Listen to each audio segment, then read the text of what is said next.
Stretch goals are here on the Division 2, and I do apologize for being a little bit late with this video. We've had the seasonal climax mission, the master content to do. It's been a lot of fun, but we're around to stretch goals now, and we're just releasing a video as always to discuss these, give you all the information, especially for new players, and how best to farm them. What's the fastest way to farm stretch goals to open up all of these caches, and what can you get inside, and what are the rewards, and things like that. We're going to cover it all in this video, hopefully as quickly as possible. So the first thing is the track. Now, to even get access to stretch goals, you've got to complete the reward track. You've got to get all the way to level 100. It doesn't matter whether it's a paid reward track or whether it is a free one. Once you get to level 100, during this period of stretch goals, which is a few weeks, I believe, it ends in 1 week, 5 days by the looks of it. You are going to be able to keep on claiming these rewards over and over. You'll be able to do the 10 tracks. It'll reset. You can go again. So far, I've only completed the 10 track once, and I've started over again. I'm on the way to my second 10 because like the seasonal master mission and things like that don't give XP. But I'm going to discuss the fastest way to unlock these as we go. First, though, let's just discuss what's inside of them.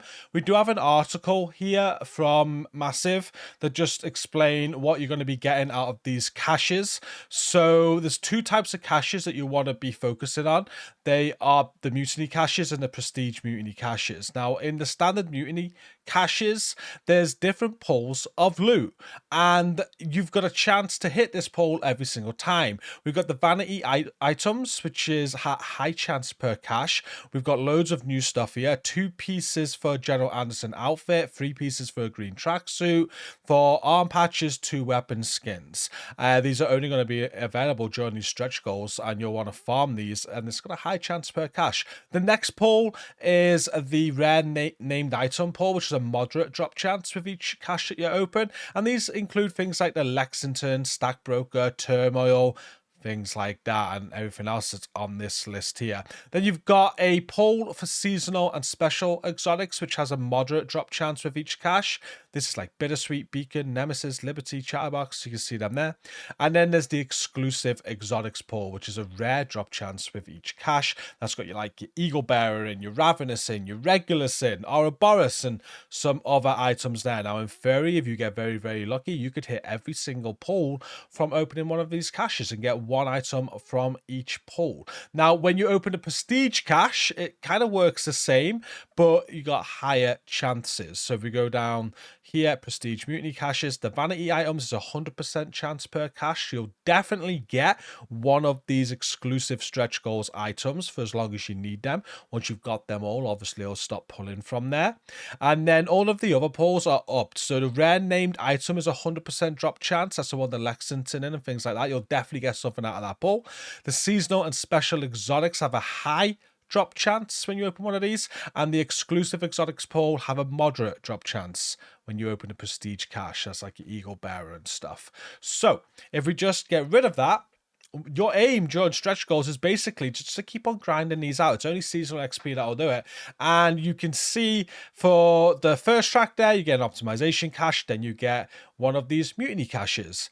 Then we get a recalibration cache, we get a mutiny cache, exotic cache, mutiny cache. We then get a shade calibration cache, mutiny cache. We then get a crafting material cache, and it ends on the 10th one, which is a prestige cache. So every single time you go through this, it's always going to be the same. Every 10 levels that you do, you're going to be getting 4 of the mutiny caches with 1 prestige cache, which is the better one. So you want to farm these over and over to try and get the loot that you want. Now, there is an additional thing that they've done this season, which is very, very good. You may have noticed already.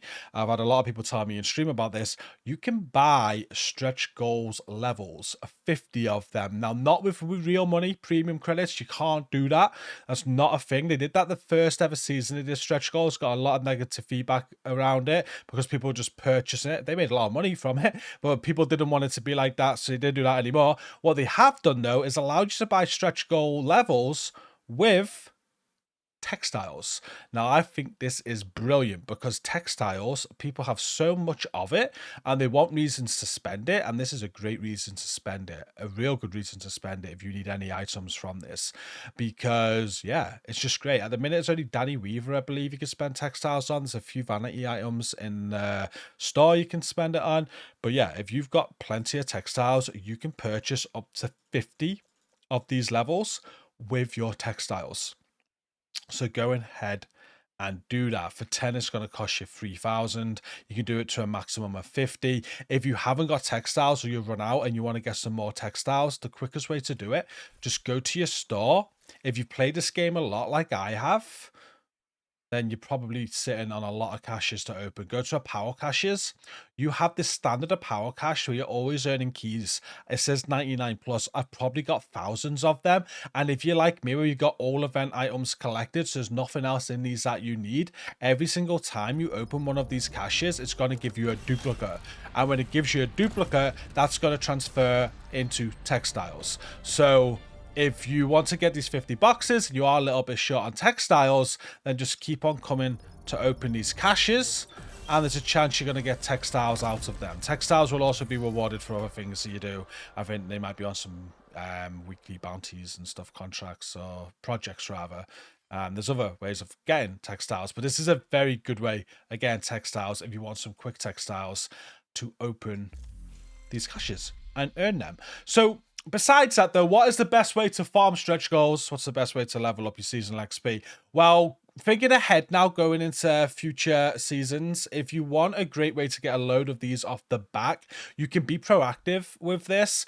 I don't like doing this, so I personally don't. However, if we come out of here and if we go into our manhunt menu, we have these scout missions throughout the whole season, which now have to be activated every week. If you don't activate them, you won't do them, and you can save them that way. And what people do throughout the season is leave all of these until when stretch goals start, and then they go through this, because this gives a ton of seasonal XP, and you can do it on normal difficulty. Doesn't matter what difficulty you do it on, you'll get the same amount of seasonal XP. And if you complete all of these when the stretch goals are active, you're going to get a lot of reward and a lot of caches to open. So that's a top tip. Obviously not going to help you now if you've gone through this season and you have already done all your scout missions, but it's worth mentioning for future. The stretch goals is a part of every single season now. So next season, if you want to do this, think ahead.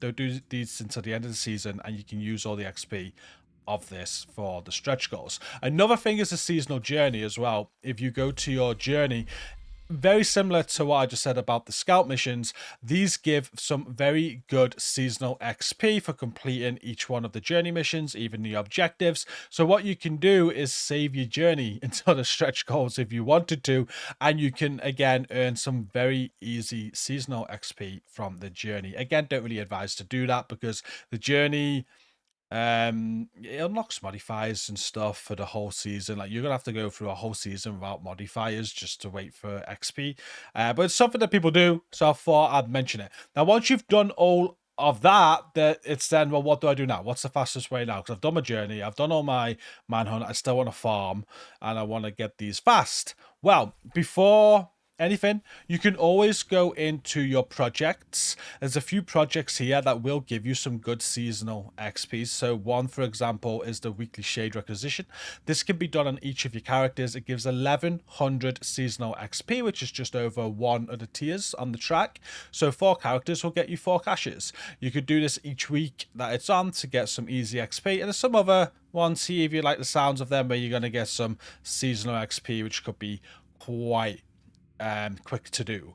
But then finally, besides that, you've done your project, you've done everything we spoke about so far, and you still want to farm and you want the fastest method to farm levels, well, that is going to be priority objectives. If we go to the priority objectives, how I do this personally is I'll just always focus strongholds.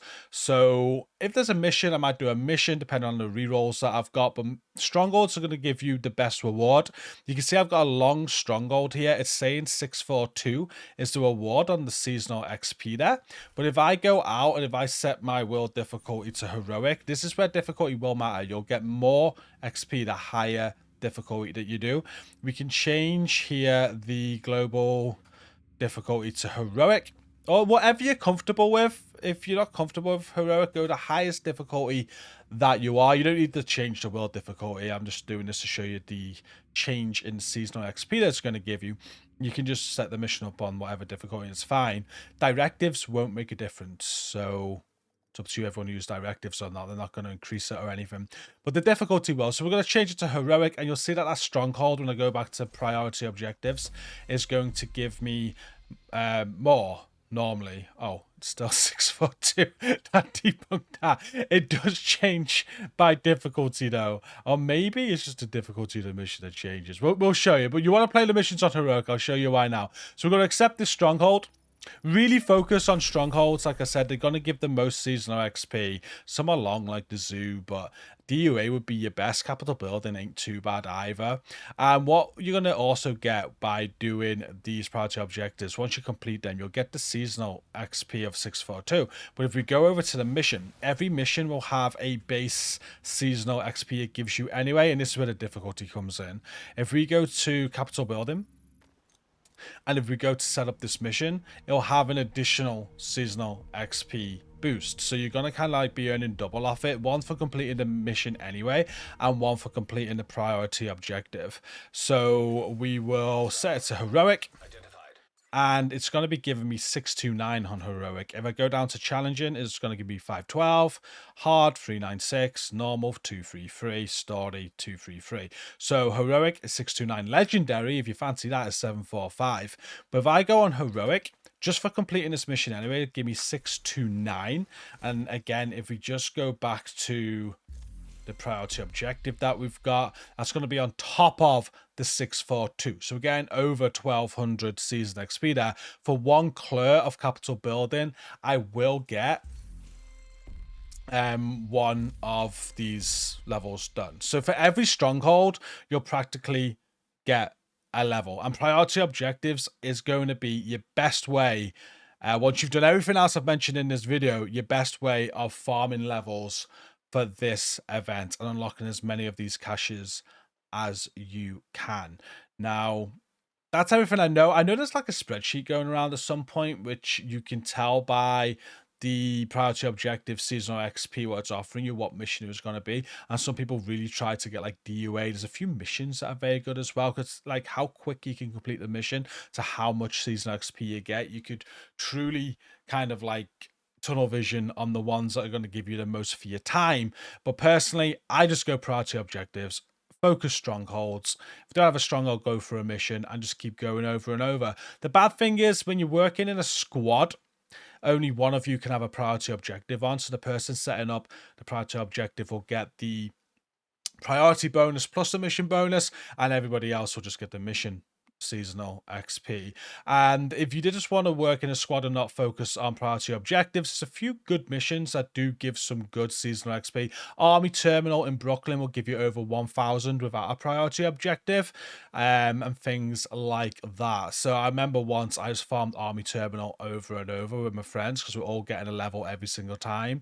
But yeah, priority objectives on top of that though, and just going where it tells you is probably the fastest way. And hopefully you get what you want. I think the textiles thing, again, is a great thing. 53 caches. You can't go wrong with that. Hopefully you got plenty of textiles to spend. You can get 50 right off the bat. And good luck. What I'm going to do, if you followed me for a while now, you know the last couple of seasons, I've saved up all of my caches. I'm going to start working on this now because we've kind of finished with all the climax mission stuff. I've got 5 already ready to go. I'm going to keep on farming these. I'm going to open up my field proficiencies because we're not going to save them. But I'm going to get 20 in here. I'm going to get more stored in my mailbox. I'm going to get as many caches as I can before I start opening them. If we can get to 100, oh well, but however many we can get, I'm going to open them all in one go and see what we get out of them. I'll do that as soon as I can before the end of stretch goals. I'll have that video out, so make sure you check that out. But that's it for this one. It's the fastest way to farm the stretch goals. If you've got any questions whatsoever, comment them down below. If you got any more tips, comment them down below. Don't forget to like the video. Don't forget to subscribe for more content. Until next time, thank you for watching and take care.